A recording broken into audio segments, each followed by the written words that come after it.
昨伫咧捷运江仔喙站有旅客穿长裙，这根本去互电扶梯夹入去，钓民众正好心去试这紧急铃，电扶梯随打动，煞造成其他旅客险险啊跋倒连落去。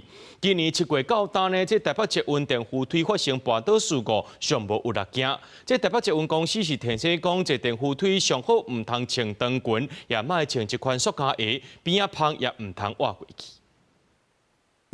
当头仔查某囡仔跍伫唱环电梯边仔，阁有人甲斗相共，外面放大来看，原来伊的长裙卷入去唱环电梯内底，互伊袂叮当，一直用手揪，毋过揪袂出来。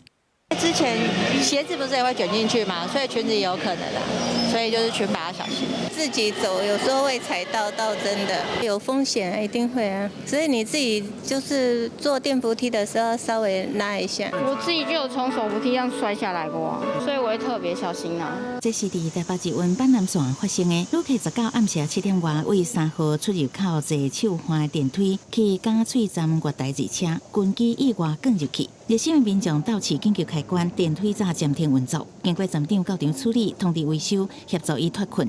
请握扶手，站稳踏阶。手环好好，脚徛好在，熟悉的广播声，旅客绝对无生分。不过伫手环电梯遮，其实原来有告示，提醒爱小心空旁，因为台北捷运不时发生手环电梯卷入去的事故。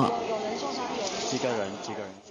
警消局无到场，双十假期的捷运新埔站有旅客穿拖鞋卡伫手环电梯，致使故障滴害，其他乘客也因为安尼跋倒受伤。为数据来看，今年7月到今，台北捷运手环电梯跋倒受伤的事件，至少统计有6件。台北捷运每座电扶梯侧板均有告示，提醒旅客务必注意间隙，避免长裙或软胶鞋夹入。